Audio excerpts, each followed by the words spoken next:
Halo teman-teman, kita dari kelompok Romusa, kita beranggotakan 4 kelompok. Yang pertama adalah saya, Prasetya Isnani Wardanu, NRP saya 110, 120, 150. Dan saya Tresya Salsa Putri Tunafarni dengan NRP 1101201298. Saya Elia Andriana dengan NRP 1101203204. Dan saya Lisa Devita Sari dengan NRP 1101200371. Baik, pada kesempatan kali ini, saya dan rekan-rekan saya akan menjelaskan secara garis besar mengenai apa itu korupsi, dampak dari korupsi, dan solusi bagaimana sih peran para pemuda untuk memberantas korupsi. Kata korupsi sendiri berasal dari bahasa Latin corruptio atau corruptus. Corruptio memiliki arti beragam, yakni tindakan merusak atau menghancurkan. Corruptio juga diartikan kebusukan, keburukan, kebejatan, ketidakjujuran, dapat disuap, tidak bermoral, penyimpangan dari kesucian, kata-kata atau ucapan yang menghina atau memfitnah.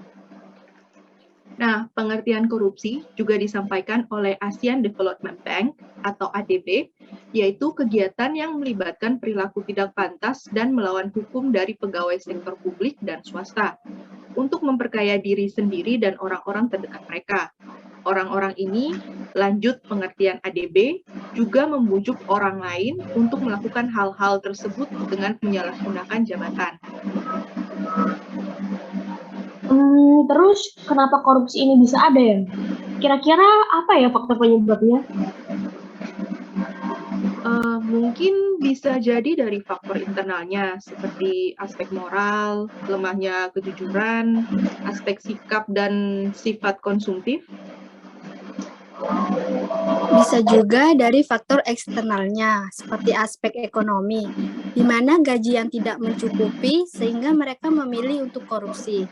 Aspek politis demi kepentingan politik, aspek hukum, seperti yang kita lihat, lemahnya hukum yang berlaku di Indonesia ini, sehingga para pelaku bakalan beranggapan bahwa mereka tidak akan ketahuan telah melakukan korupsi.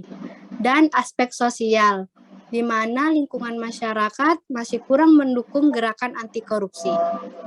Nah, kalau menurut teman-teman, apa aja sih dampak dari korupsi? Dan bagaimana sih pendapat kalian saat mendengar tentang korupsi di negara Indonesia ini? Kalau menurutku ya, saat mendengar tentang Indonesia dan korupsi itu memberikan kesan yang tidak dapat dipisahkan.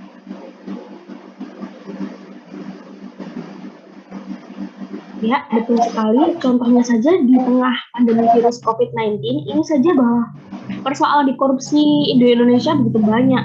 Korupsi bahkan hal yang biasa didengar oleh masyarakat Indonesia. Hampir setiap hari ada saja berita yang berkaitan dengan korupsi baik di pemerintah, pusat, maupun daerah. Sebagian masyarakat aja menganggap kalau korupsi ini sudah menjadi hal yang wajar di Indonesia. Kalau menurut pandanganku sih, dampak korupsi ini bisa berbagai macam ya. Bisa dari contohnya dari segi aspek ekonomi. Dampaknya itu penurunan produktivitas. Produktivitas perusahaan-perusahaan akan terhambat dan tidak bisa berkembang lebih maju lagi.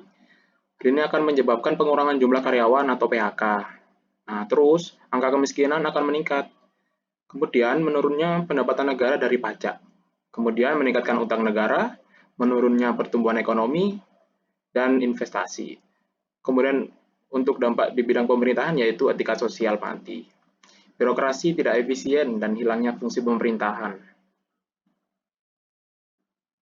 By the way, tadi kamu nyebutin tentang etika sosial mati sama birokrasi tidak efisien ya. Itu maksudnya kayak gimana sih? Kenapa kok sangat berdampak banget? Nah, oke, tak jelasin.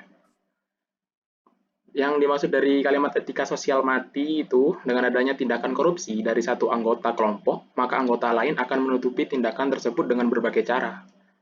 Tentunya hal ini sangat merugikan masyarakat, karena banyak pejabat negara yang tidak merasa malu dan salah ketika ia melakukan tindakan korupsi yang dapat merugikan masyarakat. Kemudian untuk birokrasi tidak efisien, birokrasi ini memiliki tujuan, yaitu untuk memberikan pelayanan kepada publik. Namun, bagaimana jika pelayanannya sangat sulit dan berbelit-belit?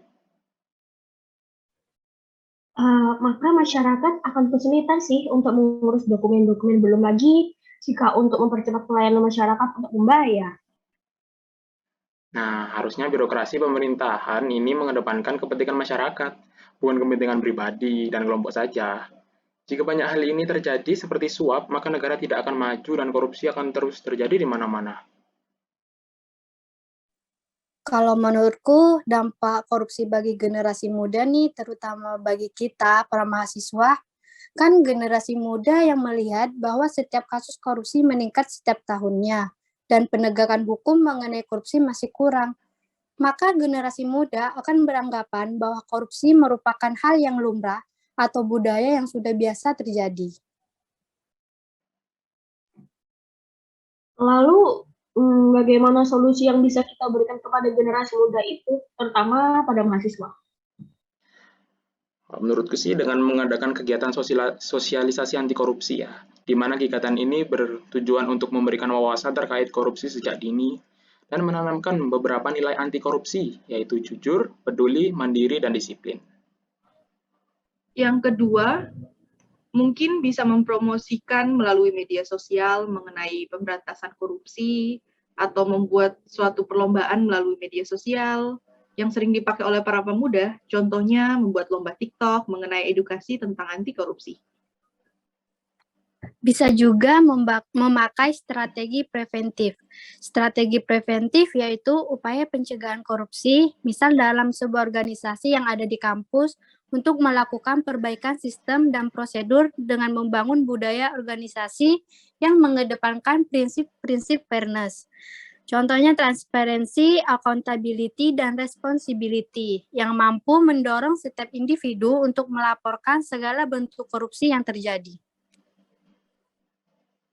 Selanjutnya, kalau dari pandanganku itu adalah pada proses perkuliahan. Dalam masa ini, perlu penekanan terhadap moralitas mahasiswa dalam berkompetisi untuk memperoleh nilai yang setinggi-tingginya tanpa melalui cara-cara yang curang. Upaya preventif yang dapat dilakukan adalah dengan jalan membentengi diri dari rasa malas belajar.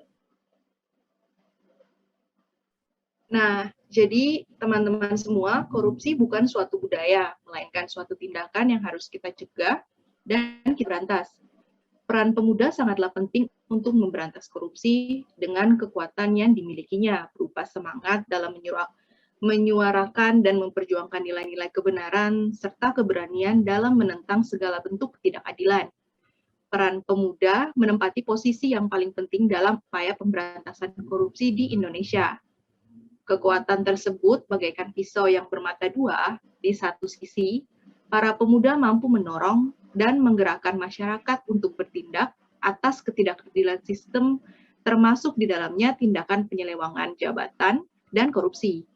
Sedangkan di sisi lain, para pemuda merupakan faktor penekan bagi penegakan hukum, bagi pelaku korupsi, serta pengawal bagi terciptanya kebijakan publik yang berpihak kepada kepentingan masyarakat banyak.